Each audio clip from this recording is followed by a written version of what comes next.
Hello, and welcome back to another episode of the Breaking Boundaries podcast. Today, obviously, it is just me and Loz again. Lucky you. So, how has your week been, Loz? Tell me everything. It's been good, thank you. It's been a pretty busy week with work, when you really kind of feel it. But we've just kind of gone back in at normal volume again as well with training. So, nice. When you're kind of going back with normal volume and then you're a bit busy as well. So a lot going on. It's just that readjustment back to training and stuff. But all around, it's been a good week, busy for good reasons, and training's going well. Had some good few sessions. Obviously had that session with Caitlin and AJ that's just going on AJ's YouTube, and that was immense. It was at that gym that Caitlin works at in Leeds, House of Gains, and I love it because it's proper old school. Yeah. Oh, I just love that. I love that feeling, and it's nice because it just gets me back in that zone. I don't have to worry about people being around me or anything. I can just focus on training, and it's nice to get out of your normal environment as well, I think. So yeah, it's been a really good week all round, to be honest. Feeling pretty good, feeling happy with sort of where I'm at the moment. I try not to look at myself too much, but I do think that at the moment I feel good about myself to say how heavy I am, if that makes sense. Yeah, of course. So yeah, just staying really positive and feeling good, to be honest. How's your week been? Well, I was about to say, so have you, because obviously you finished your cut and you're are you pushing back up now ever so slowly? Are you reversing out of it? So we pulled my food back, and we really only pulled it back for about 2 weeks. In terms of my body weight and my body composition, it did not change, because I think my body just does not want to diet, to be honest. It's still kind of recovering from my prep and everything like that. My hormones are still balancing out. And I also don't respond very well to a drastic pullback in food. So we pulled my food back really quite drastically. And as a result, I think my body just tries to hold on to everything. No. So we just brought food back up, and I filled out. So I actually look like I train a bit more as well, which is just nice, and performance is going well. So we're bringing food back up. I'm 133, 134 at the moment, and we're going to do a push up to 140, I think. So we're going to push all the way up there, and then we might do a diet after that. But if we do, it'll be a really slow kind of 8 to 12 weeks kind of thing. So just pushing up again now, which I feel good and I feel happy about. I like pushing up. I like eating. It's getting strong, isn't it? Just getting buried under all your lifts. Have you had any sick lifts this week? Anything worth noting? I got my 120 RDL, which I was happy with, because I've always wanted to kind of do an RDL at double my body weight. And 120 is a big thing for me. So I was really happy with that, because I used to struggle massively with my RDLs. I could never keep the bar tight. I could never keep back tight. Never get my hips back right. And from doing a little bit of a stint with deadlifts and then the stiff legs, I've just been able to bring it up, and it's so rewarding. So it's just nice. It's nice to feel strong at a hinge as well. So happy with that. How has your week been? What a rundown. I don't even know what day it is. What day is it? Wednesday. Right. To be honest, it's been a bit of a whirlwind of a week. Work's going really, really well. So obviously I'm in that new specialist role. So I'm just learning so much. So I'm feeling a bit brain fried fogged from that. Training, I wasn't feeling great. I can't even remember if I mentioned this last week, but my training's been off for 2-3 weeks now. And for me, when my training's affected, it just massively affects me. Of course. I will just be so down. And I don't mean I'm being a knob. I don't mean that I'm really moody. I'm just I get so upset with myself. Well, because you're emotionally attached to it. You can't hide that. No matter how much you try to control it, it's going to affect your mood. And it also will affect how I how I look. Like I feel like I always look like shit as well. But yeah, so I've been doing a deload for, it has been longer than a week now. I actually took Tuesday last week. I took Tuesday, Wednesday off completely. And then I've been doing one on, one off until Friday. And then like at D volume. And then I'm still at D volume now, but I hit like push yesterday, legs today. I'm doing rest pull, like rest like normal now. But I think from Friday, I think I'll be like hitting normal sessions, because yesterday's legs was so good.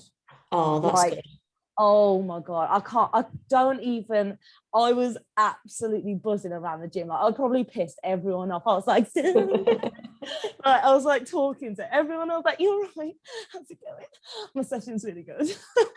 That's cool. I didn't like necessarily hit like mad numbers, but everything felt like I was so sturdy and stable.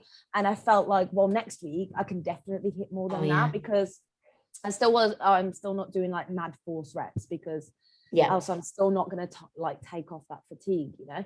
So and you're coming to Ultra on Saturday, aren't you? I am. I'm training legs with Kira and Meg. That's going to be I'm on legs on Saturday as well. Are you? Oh yeah. I'm very, very excited. Yeah, so it's gonna be immense. So like I said, that'll be probably my first session back at full volume as well. So I am ready. Worth it. You're gonna get on the Cybex? Yeah. It's my hack rotation anyway. So mega. I hope so, because I did message Cuba the other day and I was like, can you shoot me over your program, please? You should be on the Cybex, because they did that last session, so then they'll have a legs for Saturday. Okay, perfect. Oh, very exciting. Yeah, because the hack we have at Foundry Dudley, they're not going to be listening to this, but yeah, it's so shit. It's just not great. So I might do, obviously, because it's a pattern, isn't it? At the end of the day, it's just a movement, but it never ever feels great. No. So I'm excited to try the Cybex. That's exciting. I'm excited. Well, thanks for the little bit of the rundown, but now I believe it's time to dive into the podcast. So everyone listened last week, we kind of went through my little backstory, but this week we're going to ask Hannah everything, and I'm kind of excited to get into this actually, because I don't actually know a massive amount about like your backstory and what got you into bodybuilding. Obviously, I follow you on Instagram now, and you're so like open. Like anyone who follows Hannah knows that she literally shares her entire life. It's amazing. But I obviously, and I think other people as well, kind of want to know more about what's behind that. And I know that you are massively like in love with bodybuilding. Like you're so passionate about it. Like some people pretend to be passionate, but you are like genuinely passionate. And I know that you love that change and that like opportunity that bodybuilding gives you to be better. Like you're obsessed with that. But I want to know, like, what was it that drove you towards falling in love with that? Like, what was it that led you towards that and really got you into it? So we're gonna get deep real quick, I guess. So I'll start from the beginning. So for me as a child, I was always active, absolutely loved everything. Like I used to play football for Wolverhampton girls under 16s. I used to compete in karate. Don't at me, I don't say karate, it's karate. It is. I like literally every sport, every opportunity. I danced since I was 3, and I used to do my grades and perform on stage like more than once a year through that. So yeah, for me, fitness and movement and activity has just always been a big part of my life. And it's always something that I've always turned to when I've been massively stressed. So like through exams, it's just something that I've always done to just feel better. And then, but unfortunately, even though I loved exercise, I also loved food. So I was quite a little porker. And you know, kids are horrible, aren't they? At the end of the day, kids suck, right? So I got to like year 8, 9, like when I see or speak to anyone that I used to go to secondary school with, I am a completely different person to who I was back then. Yeah. Because basically, because I used to obviously have this negative association with a lot of people and such a negative mindset and negative look on myself, it just made me a horrible person. I'll just like straight up say that. Like, I can easily look back on who I was then and hate who I was. I think that's sort of sometimes what you do to deal with situations like that, though, like when you're in an environment where you're made to feel very negatively about yourself, it reflects in the way that you behave, and sometimes it's not always something that we like, I guess. 100%. So I got to about 16 and I started going to the gym. Okay. And I lost a lot of weight. Like, was that quite impulsive? Like, was that just something you were like, I'm just going to go to the gym? Yeah. And like at the end of the day, year 8, you're like what, 12, 13, I think. Yeah, like 13. And I was going to school every day with a salad. Like I would already be meal prepping at fucking 12, 13. Like with like salads, like and I lost a ridiculous amount of weight. And unfortunately, I can actually say genetics are not my part to play. Like, I was a beanpole, like straight up, straight down, no boobs, no ass, no waist. How tall are you actually, Hannah? Right now, I'm 5'8". Oh my God. Yeah. So I'm literally like long as fuck. And imagine me, I was probably 4 stone lighter then. I was never, I never said that I've never had like some kind of an eating disorder. Yeah. I'd never been to the doctor about it, but it was definitely disordered eating, I definitely had struggles around that.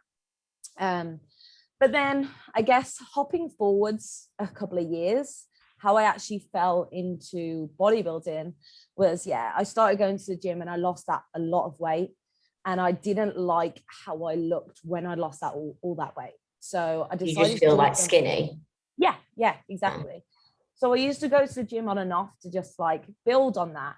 And I definitely got more passionate about it when I got to university, especially as throughout uni, I had obviously full-time at uni, and I also had 2 part-time jobs to make sure that I could survive uni. And so I stayed in Portsmouth while everyone else went home so that I could like work basically. So I then used to go to the gym because all the societies and things, they weren't on. But yeah, when I got into my 3rd year for exams, again, it massively helped. I used to make sure it was part of my routine. I used to go to de-stress. I'd revise from X time in the morning until 8 p.m. every single day. And then at 8, I would go to the gym for an hour and fuck myself up. So that I would come home and sleep. And it was a really good routine that I got into, to be honest. And that then carried on into my master's.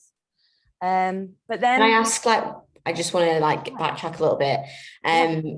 Where did you actually go to uni, and what was it you did? Because I don't actually know. It's quite interesting actually as well. So it's always quite funny because obviously a lot of people think, same with you, I guess, you do business as a degree. So I did my undergrad in Portsmouth. So I lived there for 3 years in pharmacology, which is like drugs basically, but not pharmacy. Legal drugs, not steroids. And then and then I went to London to do my master's, and I did cancer pharmacology. Oh, very cool. Yeah, that's obviously another massive passion of mine. Was your lifestyle quite different at uni? Like, before we kind of get past the uni stage, were you very different at university? Yeah, so obviously, I said that I lost a hell of a lot of weight. I definitely gained it all back at uni. I Typical freshers weight. No, mate, third year, like I used to go out like 5 times a week.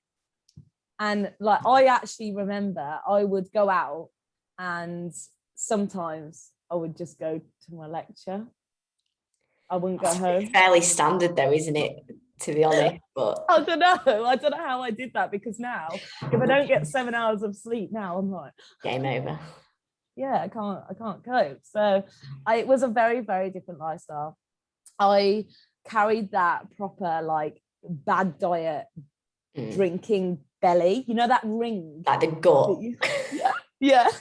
And that's from obviously the photo that you shared today. So that's from then. So that was like 2016. So it was like 4 and a bit years ago, roughly. So yeah, that for me, I was definitely very, very different at uni. But like I said, I was still really active. I still competed across the UK in hip hop and contemporary jazz and stuff. Oh yeah. And I still used to go to the gym. So, but then in the reason why I decided to actually go full blown into competing was in my master's year. There was a large period of time where, again, I was definitely, I would say since then there's only been one other occasion that I have been this low. I would say that then doing my master's was like the lowest point of my life, and I was very close to doing something extremely silly. So a lot of things happened all at once. So my cousin, who's now passed away, so she was 34, she was diagnosed with triple negative breast cancer, and she was literally my inspiration for everything. Like, she was so down to earth, so funny, so just amazing. She had a doctorate. She just everything about her. Like, she was so strong and independent. And I always looked up to her because of that. So she got diagnosed with cancer, and then my nan did, and then my granddad did. And then this was in the space of like a month. And then my dog, which you've probably seen all over my Instagram because she's still here now, she was rushed to the vets because she had a rupture in her spleen, and the vet was like, put her down. And we were like, you don't know my dog. She's got to survive. And they were like, she won't. So like all this happened like whilst I was trying to finish my master's dissertation. Yeah, that's a lot of life stress. And then, so my partner, who I was with at the time, so me and him were like best friends all through my undergrad. And then we then got together at the end of our undergrad, and we were together through like our masters. And so he was a massive part of my life, obviously. He kind of held that all together. But yeah, then he cheated on me and left me, and so I was like alone in London, basically. So it was so for me, that was, I got to a point where I couldn't stop crying. Like, I would genuinely spend hours just sobbing and sobbing. And one Sunday morning, I was sitting in the middle of my floor in my room in London, and I just could not stop crying. And I was like, no, we need to just go do something, like just go for a walk. Like, it's enough. It had been weeks. I lost 7 kilos in 2 weeks. Jesus. Because I couldn't eat. Like, nothing would pass my mouth. It's not a surprise. I would just I went for this walk, and I walked past the church, and I went inside, and there was a service on, and I literally sat at the back, and I just sobbed through this whole service. But I just sat, and I just felt like warm, basically. So for me, spiritually, like, that was a big turning point, and that's definitely like what helped pull me out of that hole. And I then decided to move back home, Yeah. I finished my master's, by the way. I bossed it. I got 86% in my dissertation, 82% overall of the year. I was top of my class, just want to say. That's everything regardless. You know what I mean? You get shit done. Moved home, and I said to my mom, I was like, I just need to do one thing for me. And I got a part-time job that in a pharmacy, like literally Monday, Tuesday, Wednesday, didn't really care about it, you know, just some kind of income. I stayed living at home, and I just was like, I'm gonna bodybuild, mom. Like I'm gonna just do this. Like I don't know if you know Alex Yates. She was coached by yeah. So I knew her from like, just because she was from that area. And I think we went to the gym a couple of times. Like and I saw that she competed. So that's how I got into competing for one. Cool. I met up with her when I moved home, and we did a little bikini posing session. Amazing. And then I signed up with Yam because she was with Yam. Oh, no way. So that is literally where it all started, because I just said to myself, I was like, I need to throw myself into something and just be completely selfish for a minute and not be sitting there thinking about someone else. Yeah, that's not bad selfishness, no. And that entire story is pretty incredible, because it shows how you went from a really shit time and you turned it into something that was going to make your life really positive and like improve you as a person and help you to be happy and take you away from all that shit. Whereas a lot of people in that situation, it would really, really break them, and they wouldn't have been able to complete their masters. They wouldn't have been able to get over it and find positivity or find something else. And it's selfish in the sense that you're doing something for yourself, but there's nothing wrong with that.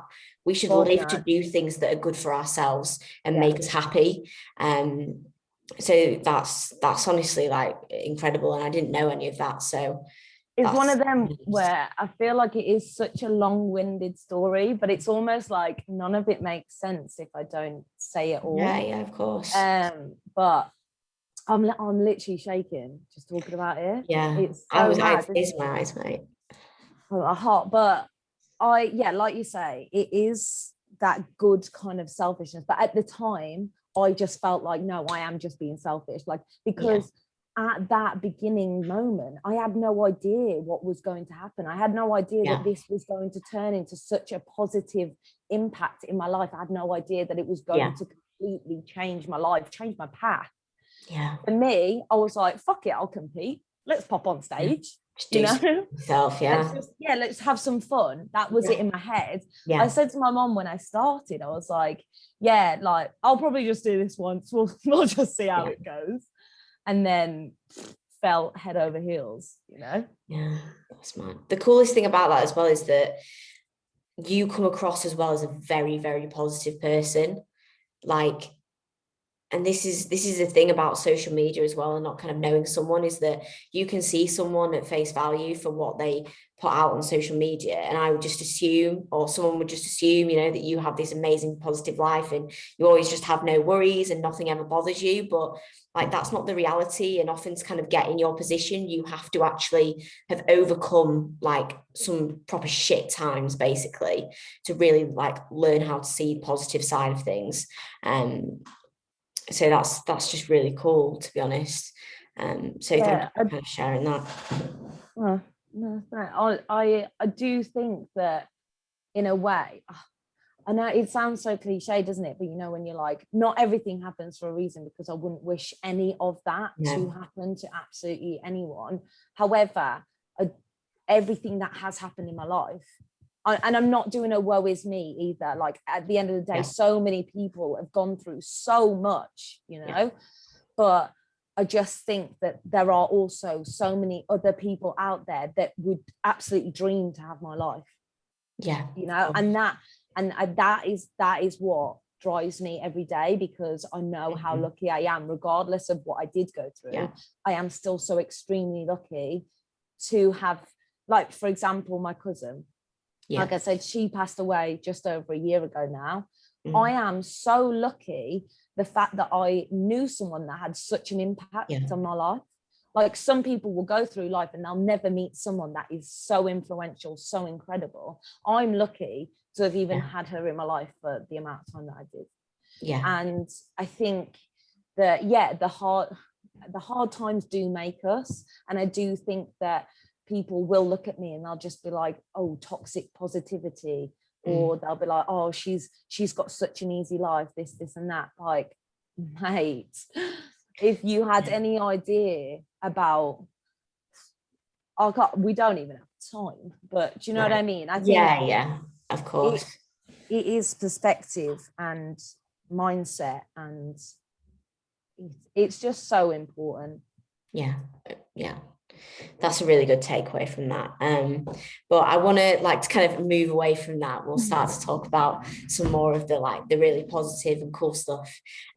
So do you mind kind of going into a little bit on then what led you into your first competitive season? Obviously, you said you then started up with Jan and you just hopped on that. And what was it like, that prep in itself, that really kind of made you fall in love with it? Because ever since I followed you, you've been fucking all on it, all the time. So just give us a bit of an intro on that side of things. So I am very much an all-in person. I always have been, and it can come with great positives but a lot of negatives as well. So when I did I signed up with Jan in April. And was this 2019? So I was already at I think I was probably only 67, 63 kilo, around that mark. I wasn't heavy, so I didn't have loads to lose, right? Had you been sort of dieting yourself or anything? So I'd been working with someone to sort out my food since since around Christmas time, since Jan actually, and I was just just sorting out eating, because even though my whole life I'd always actually meal prep to save money, because I was all at my uni lectures, I'd be sitting there with meal prep, but it wasn't necessarily to be healthy then. It's just save money. That's also another story, how I'm in the position I am today. I used to scrimp, but anyway, I used to oh my god, I don't even know where I'm at. With Jan. So I started with Jan in April, and then I very much said, what do you think, we've got a chance? And as soon as he gave me that kind of glimmer of hope, that kind of yes we do, we're gonna smash this. If someone believes in me, that does really impact me. I obviously don't do things for others' validation, because else I wouldn't be doing what I'd be doing now, right? However, someone else's belief in me, especially at that time when I was still recovering from all that kind of letdown, I guess, it massively impacted. And I was like, well, I'm gonna go balls to the wall then. If I am only gonna do this once, I'm just gonna go all in. I think that belief is really important as well, because like we say, it's not why we do things now, but a lot of people don't do a lot of things in life because they never have that initial vote of confidence from anyone. And just having that little bit to just make you make a start on something goes a long way, long way. So definitely, I will forever be grateful for Jan for that, because at the end of the day, if it wasn't for him, I wouldn't have won a regionals for one, and I wouldn't have gone and found the extent that I could push myself. Because I think that is how I fell in love with it, because I almost realized my potential, and I fell in love with the fact that you are limitless in that sense, that your potential is just never ending. If you want to achieve something, just give it your absolute all, and then you'll find out whether like where you will come to. And yeah, I think that first season for me just shone a little torch on the possibilities and what could come in the future. Because obviously I didn't really fit into a class, did I? No. Is that why as well, like you obviously got super, super lean? Was that kind of just like you just wanted to fucking do it all, see what you could do? Basically get dirty, lean, and then it's done.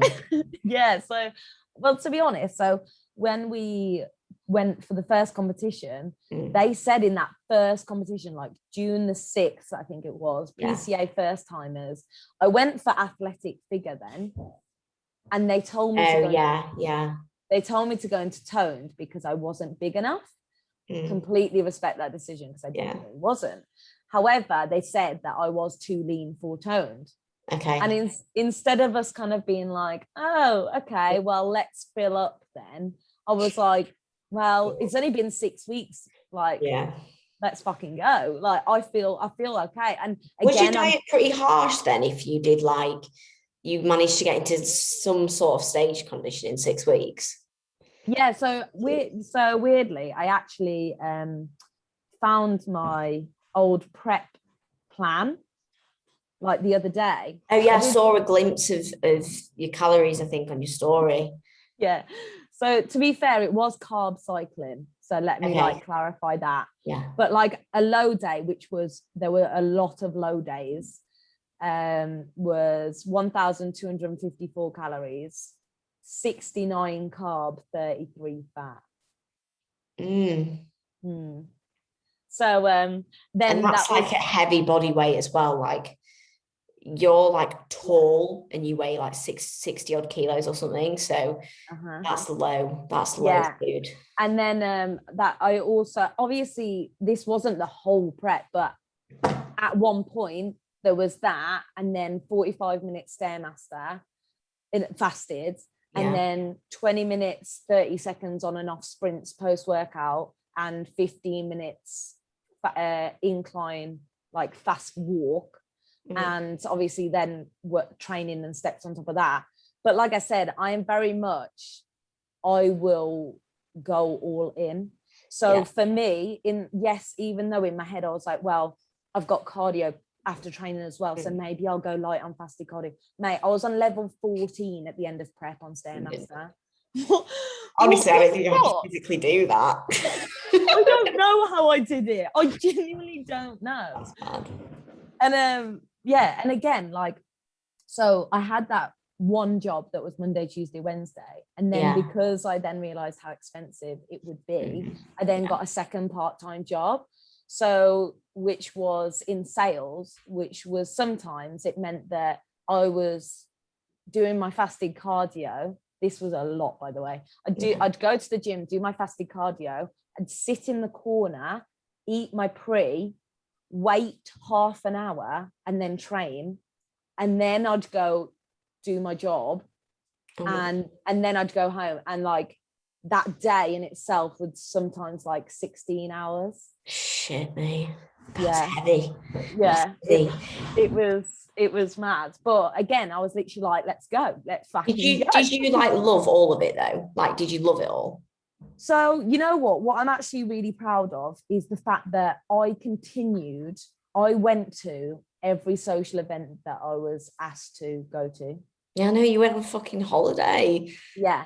Like because I was so in my head, because I was so like, put a cake in front of me, dare ya, put it on my face, I don't care. Like, I'm not going to touch it. Yeah. I was so ready for it. I needed that concentration. That's something for me to just throw everything into.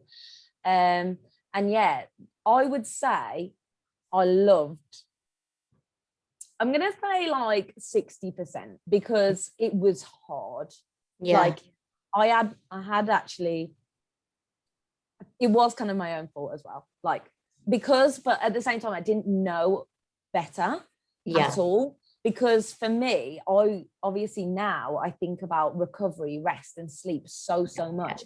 It's not something I ever thought about, because I was just like, well, I'll just do what needs to be done. I'll sleep when it's over. Like that was kind of my mentality. Yeah. And I went to Notting Hill Carnival, August bank holiday. I did like 30,000 steps, and I was like 2 weeks out. I was so, optimal recovery. I was so lean as well. Like I got my friend to do my check-in on that morning because I slept over at hers before. Yeah. And it was like flat as fuck. Like like it's muscle gone. Yeah, gone. Like depletion. I just left it on some black man, probably like whining on it, engaged. But anyway, so the next day, because I was obviously so fucked from it. Yeah. I had my first ever panic attack. Shit. Yeah. So when I say that there were low points, like there were points where I struggled to just like move. Like I couldn't walk around the house without fluffy socks because my feet hurt. Yeah. Like there was, there is that embrace the suck, but then at the same time, I definitely think it just went way too far, right? Yeah, it went very far for a first prep as well. But I think because at the end of the day, if you've got a client that is literally willing to go do anything, and my body was working with it, like it was responding. Like obviously because I was then putting the work in, but because my body just kept going, it was like, well, why stop? Let's just keep going.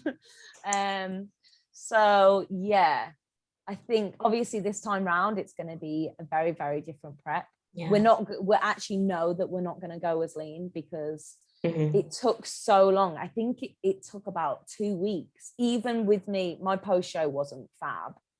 I literally ate everything in the world. Yeah, we'll come on to that in a minute. But even though I was just like consuming anything and everything possible, it still took me like 2 weeks to start filling out. Shit. Because I was just like, I went to a spa. Yeah, my body was just like, please, I've been waiting like 10 months for this. Great. Yeah, but like that was definitely a rough prep in terms of like you really pushed it and you did it in like you didn't necessarily start with like an amazing starting position. Oh God, and you kind of like did a rush 6 weeks, and then you got fucking leaner than like most people have ever gotten in your first ever prep, which like people can't push themselves to that limit. Like genuinely, you'd be surprised the amount of bodybuilders that can't do that. And so many people fucking struggle with their first prep. Like so many people just can't hack it. Like they just can't. And the fact that you pushed through like a prep like that was pretty mental, to be honest, shows that you will literally do like anything for this sport. I do think it was the situation preceding, I do think if I wasn't in such a almost bad headspace to begin with, that I didn't have that focus, that it may have been a different story. Yeah, of course. But that focus was there for a reason, and that's obviously that's led you to where you are now, which is obviously such different place. But I want to kind of talk about the bit that was in between that as well. So obviously you said you had your post show. Before we get into like the long off season, do you want to explain to us what your first post show rebound was like? In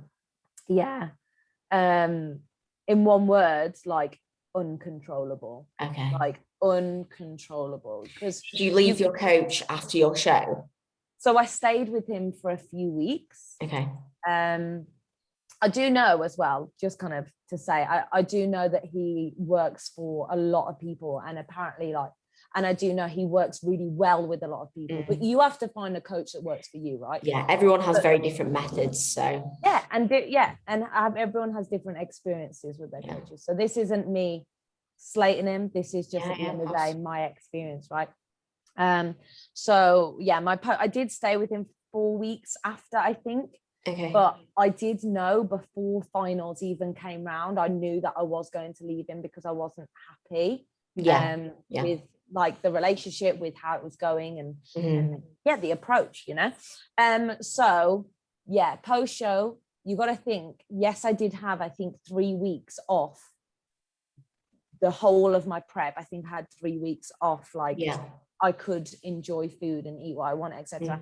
But I also knew in those 3 weeks I was going to hop back on prep. So I feel like I did restrict myself in those 3 weeks as well, you know, because it was like, well, if I just go all in, I'm going to just fuck up the rest of my prep. So that's like what, a 10-month dieting phase. So when I now knew there was no goal, no show, like that was it, that's the end. After a 10-month like diet, it was like full steam ahead.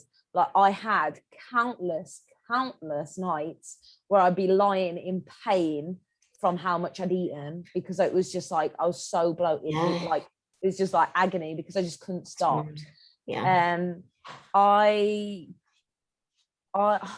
I never like to, like when it comes to eating disorders, like I never like to say that I have had them, only because I've never been to a doctor about it, you know. It's not been diagnosed. It's not been diagnosed. So I never want to undermine or make someone feel like I'm just labeling myself as this and that.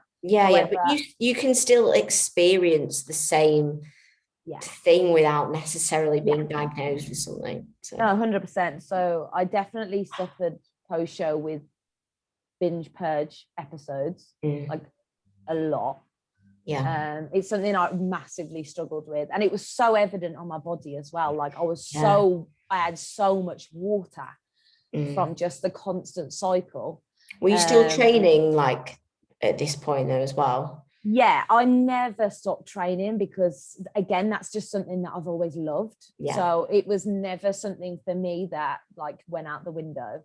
I also had the thought in my mind, because of how my season went, I had a clear goal in my head, similar to yours, right? So I was like, well, I know I need to grow, like that is my only focus now.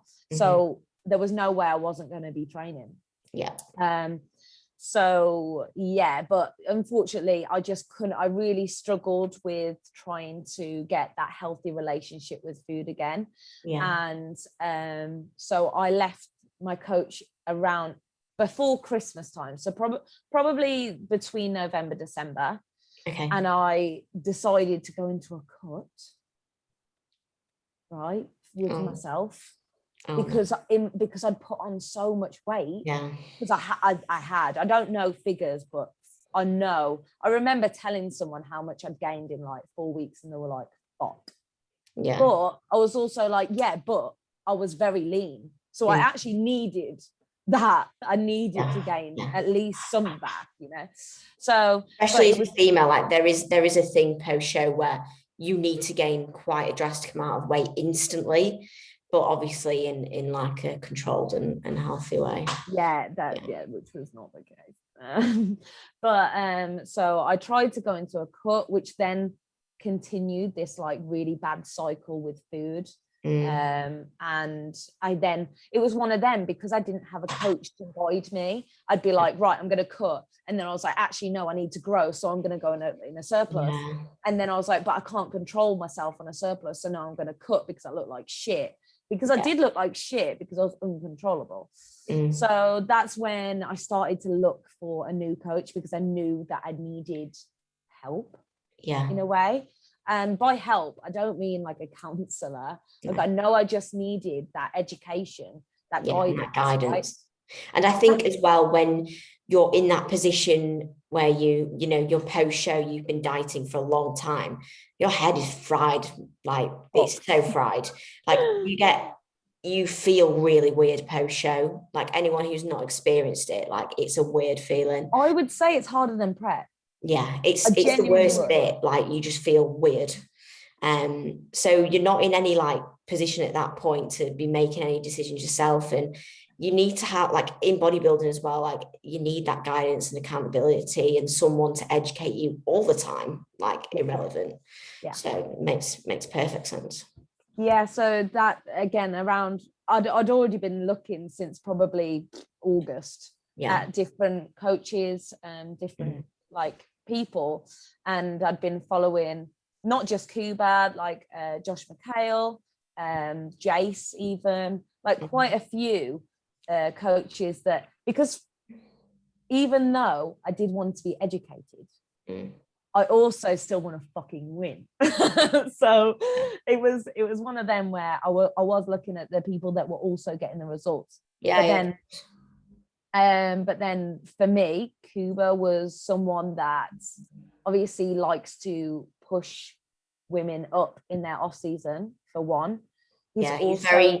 He puts a lot of thought into like the female health as well, which is important. Massively into female health. He also just educates. Like you ask a question and he doesn't say, just do as I say. Yeah.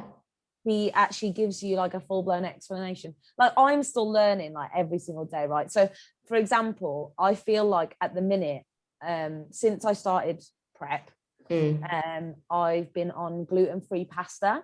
Yeah. And my digestion's just not been right. You know, when you get like the protein farts. Yeah. I've been like that. And I'm like, the only thing that has changed, because I'm still on isolate, like the only thing that's changed is that. And I Googled it and I was like, oh, well, there is emulsifiers in the gluten-free pasta. So I mentioned it and he was like, yeah, definitely change it up. And I was like, can I have rice cakes instead? And he was like, no, basically, because the amount of food I'm still on, like that would just be way too much volume. Yeah. And it's like things like that. That's not something that I would ever think about. And So it's helped.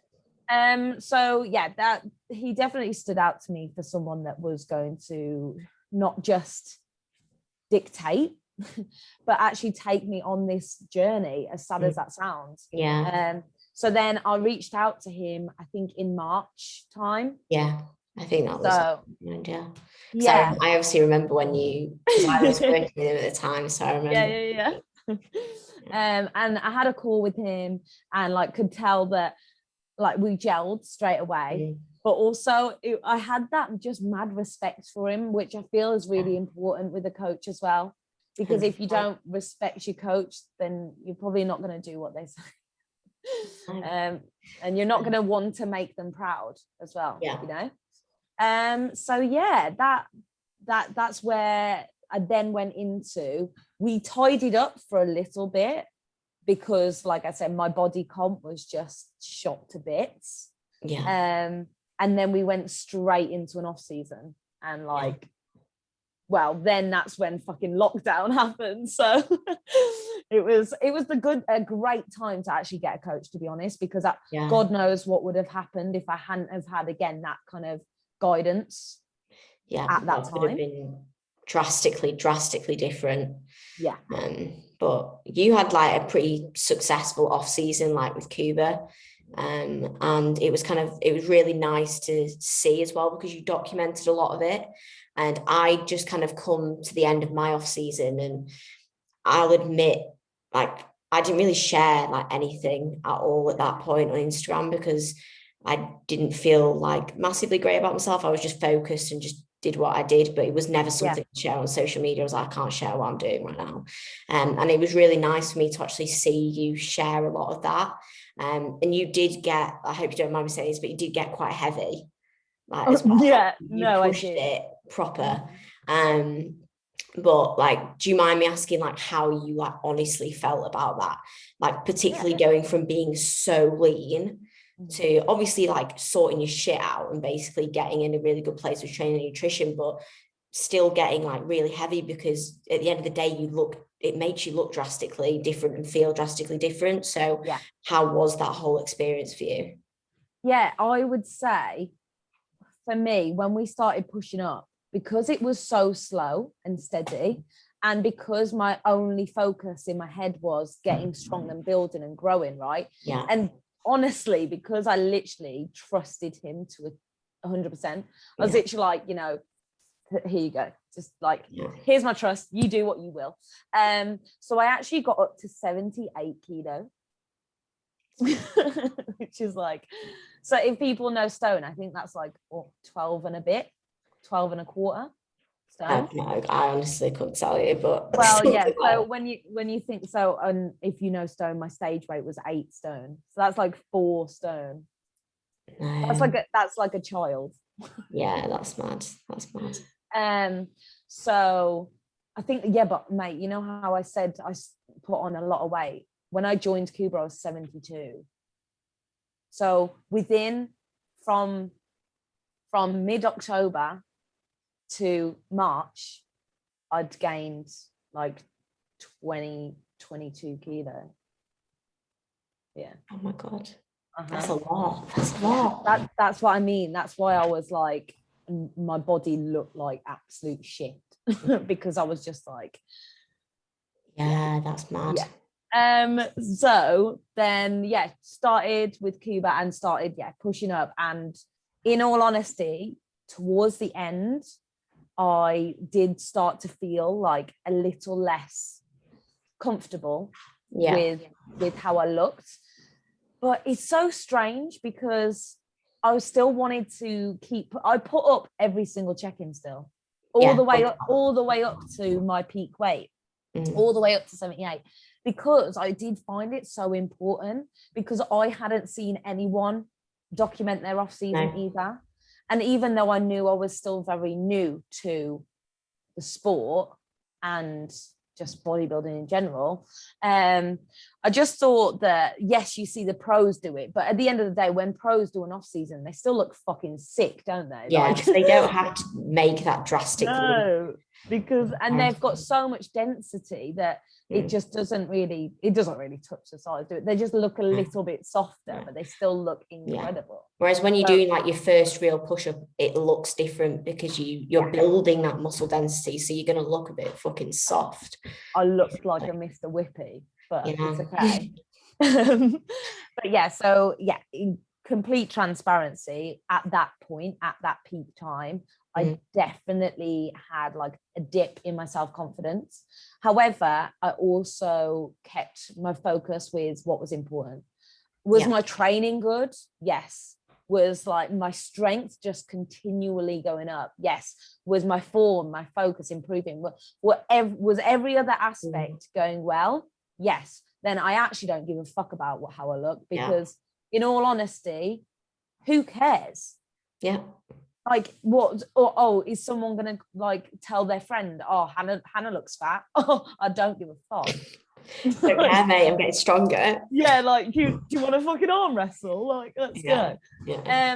So I think it is difficult. That if I said it wasn't, I'd be completely bullshit.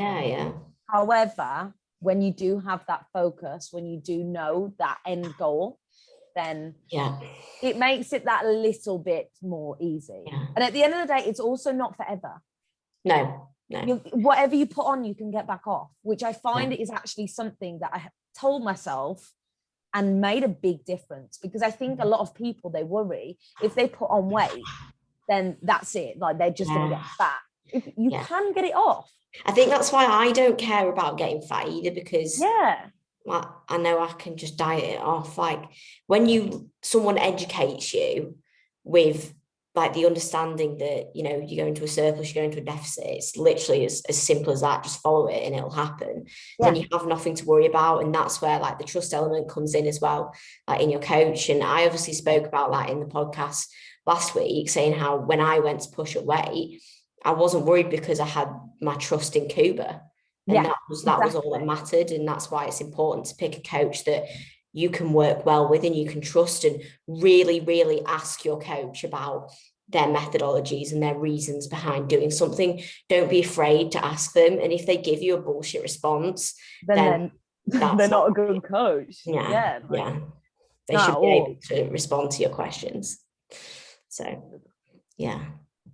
I'm glad you kind of admitted that you felt a bit shit at sometimes, though, because it's definitely important to share that. And we all do feel a little bit shit at times. But like you said, it's having that focus, and it's put you in an immense position now going forward to your prep. And I think even mindset wise, having that time as well, it's not just about physical developments, it's about the mental developments, the focus you gain for the sport, the understanding you gain has developed me massively. So Yeah, I would say through that off season, it just shaped my damn life, because yeah, it did give me that routine and that structure and that focus to grow. But because of then having that routine and structure within bodybuilding, I then was able to implement all those things that I'd learned in my normal life. Yeah. Like, for example, just organization, because I knew that I needed to eat X amount of meals and I wanted to train at X time. Yeah. And maybe do X steps. Like, I made sure in that day that those would get done. But now I do that for absolutely everything. And it just shoots your productivity. Yeah. Through the roof, you know?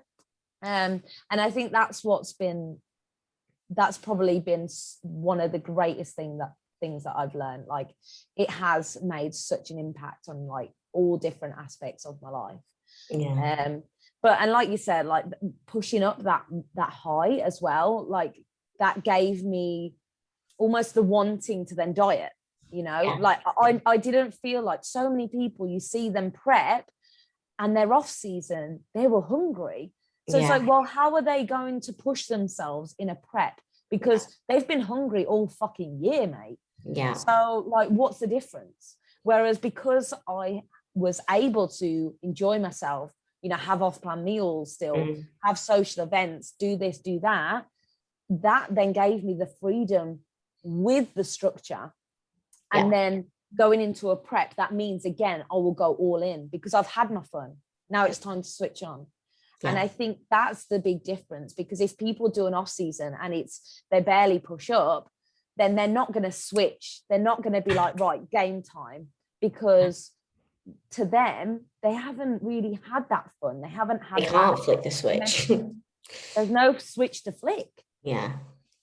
And there's no variables to work with either. They've got no food to work with or anything. So it's like you have that confidence now, like going into the prep, that it's going to be such a successful prep. Like, you have so much to work with. It's going to be like longer and it's going to be different, but it's going to be better. Different. It's going to be a completely different ball game then. And this is actually something that I will openly say. I do think I will struggle to an extent, because like I said, I know that I push myself to the ground and I like to work as hard as possible. If I feel like I'm not working hard enough, that will fuck with my head. And weirdly, I'm quite self-aware with that. Like, I already know that may be an issue that I will come across. However, it's not an issue right now, so I'm not going to have to address it. But because I was so in that first prep, so balls to the wall, because it is such a different approach, then it's gonna be, but at the same time, we did do a mini cut, you know. So I was able to see Cuba now knows my body. He knows how I respond.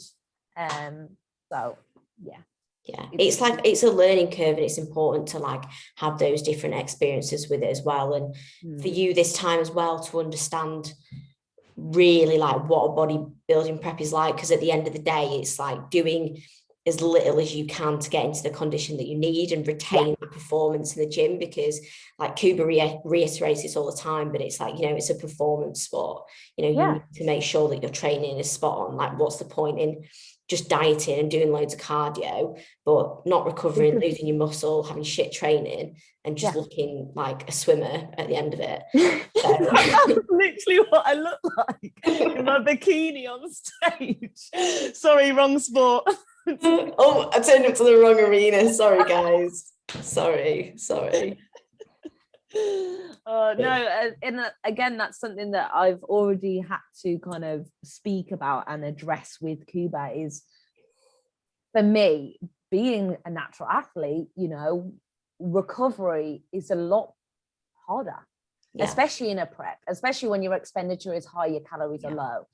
And we've already discussed the fact that I am going to have to listen to him, which is going to be hard. If he tells me to not go to the gym, I'm going to have to listen, because my rest and recovery is going to be so important.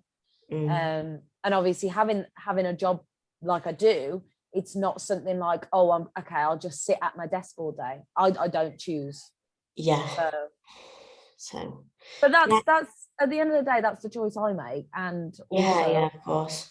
And if I have to take a few days off because it is a physique sport, then that's just how it's going to be. And then I can enjoy it again. I can go in, I know I can do that, because then I can go into an off season and smash my training and smash my food. Yeah. And not take days off.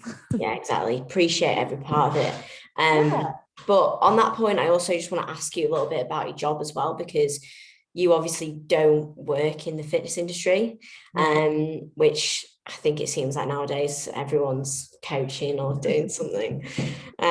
But you know, to a lot of people, they might like look at your job and think like, how is she doing all this around daily life? So I actually don't fully know like what your role is, and I know that you've just got a new job as well. So do you want to kind of talk about that and how you actually handle that around bodybuilding, and if you like having that balance as well? Firstly, I absolutely love it. For me, like, I do feel extremely lucky to have found two things that I'm so passionate about, because again, some people don't even find one thing, you know. So I feel extremely lucky to have that, for starters. So my job at the minute, so I'm now a research specialist, and I work for a company that creates diagnostic kits for multiple myeloma, which is a blood cancer. But I work in production support team, which basically, there can be lots of different things that go wrong within a kit or within the process for diagnosing multiple myeloma. And we basically get given problems and we have to fix them.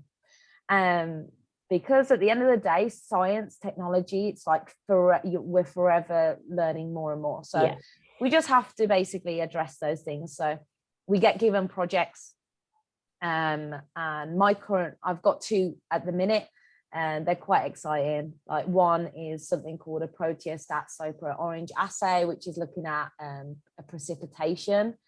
So looking, basically, I'm not going to get too much into it, but I mean, people will know antibodies, right? Yeah.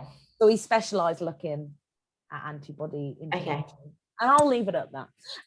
But I can tell that you really want to like go into it and talk about it, which is, it's nice to see that though. But again, though, it's something that's so hard, because when people say, what do you do? Giving a brief explanation will not provide any knowledge. And it's almost like I have to go so deep for anyone to understand. But then they're kind of sitting there like, that was too much information. What's going on? But I also won't lie if I didn't say that I was nervous about going into this prep in the job that I have now. Because my first prep, like I said, I had two part-time jobs, yes, but I didn't really care about them. Like, one was in sales, so like your performance kind of matters, but at the end of the day, if I didn't perform, I just didn't get as much money, and that was just down to me. Whereas this job that I've got now, it's kind of like, well, you have to do it regardless. At the end of the day, though, I did do the mini cut, and I lost 11 kilo on that mini cut, and that was also while I was like living on settees and stuff for like 4 weeks of it. So like, I also know that I will just get it done. And again, because I do enjoy both sides and both parts of it, then I will put my all into both. But of course, I do think that, almost playing devil's advocate here, almost like playing against myself, I think a lot of people that have normal jobs, they'll almost act like they're some superhero, and like, you're not. Like, at the end of the day, like, it's completely your choice to have a normal job. You don't have to have a normal job. So I just think, yes, it may not be as easy to an extent, because we're not able to just sit at a desk to do like say check-ins, for example. However, there are also other like aspects that may be easier, because say you've got X amount of check-ins that you need to do that day. Like, say if today I haven't done this one assay that I was meant to do, I can do that tomorrow. You know, so it's like there's benefits and negatives to both. But at the end of the day, as long as you are doing something that you love, like, don't not do bodybuilding because you're not a PT. That's just it's very true. And also don't do bodybuilding just because you're a PT. That's probably the biggest thing to take away from this. No, definitely, because they're such different ball games. Completely different things. Honestly, I feel like that should be another podcast. That's going to be the title. The title is You're not a bodybuilder if you're a PT. End of story. That'll be a short one. No. I can't make jokes like that openly on recording. But yeah, thank you for sharing that about your job as well, because it is definitely interesting to hear, and also for me to speak to someone who does something different, because you know, like most people like in my life that I'm close to, that I see on a daily basis, we all do the same thing. So it's still nice to hear someone who has different passions and does different things and has different daily routines as well. It's nice, and it's nice to see as well. It proves that you don't have to just be an online coach. I think a lot of people just do it because they say like, oh, I just want to, you know, train and that's why I'm doing it. Like, that's just not a reason. No. I think there's such a difference between enjoying training and being a good coach. Yeah. Because at the end of the day, being a coach is so much more than a plan, isn't it? Yeah. Because you really have to not necessarily be a therapist, but you have to be part of their journey. You have to be there and motivate them and educate them throughout all of it. Whereas it's like the same with teachers, right? You can be good at maths, but that doesn't mean you're going to be a good maths teacher. Like it's such different characteristics in that respect. At the end of the day, you have to be passionate about your job and what you do, regardless of what that is. So that is the most important thing. The last sort of thing that I kind of really want to ask you is, I want to know what your goals are this year, but I also want to know what your goals are in the long term of bodybuilding. So like, what do you really want to achieve in your bodybuilding career? Like, what are your plans within like natural bodybuilding? Do you want to maybe go assisted in the future? I want to hear it all. You know what? It's one of them where obviously I do have long-term goals. However, I am very much like, take it day by day. Like, we'll see what happens. And I think the reason why I've almost learned to be like that is because of how, I'm going to say it, how productive my off season was, right? I was not expecting to have that development within that off season. Like, that's just fact. I shocked myself in all honesty. So the reason why I'm saying take it day by day, because in X amount of months time, I still may have progressed a lot. However, on the flip side, I may have not progressed at all. Like, you just don't know how you're going to look. You don't know what you're going to face. You don't know what things are going to just happen. I could fucking break a leg in a day, like tomorrow. Like, I don't know. So I try not to think by this time I'm going to have this goal and get that, because I feel like you put way too much pressure on yourself. Agreed. For me this season, like, I will I mean, I've said from the get-go, like, oh yeah, Nutty Pro card, let's go. However, if I step on I know for a fact, not even like any question about it, I am going to be better than when I stepped on stage in 2019. 100%. The end, right? So that for me is already a massive tick. I do not know how I'm going to play against the other women in my category, because number one, I've never done this federation. I've never done this category before. So if people don't know that are listening, I'm actually doing UK DFBA this year, and I'm actually going into women's physique, which is a big boy category. So I have no idea. I could genuinely be the smallest on stage. It's a possibility, right? So I'm not going to say to myself, right, you are going to win this, you're going to win that, you're going to do that. But saying that, I may have definitely already booked off work regionals, finals, worlds. Oh yeah.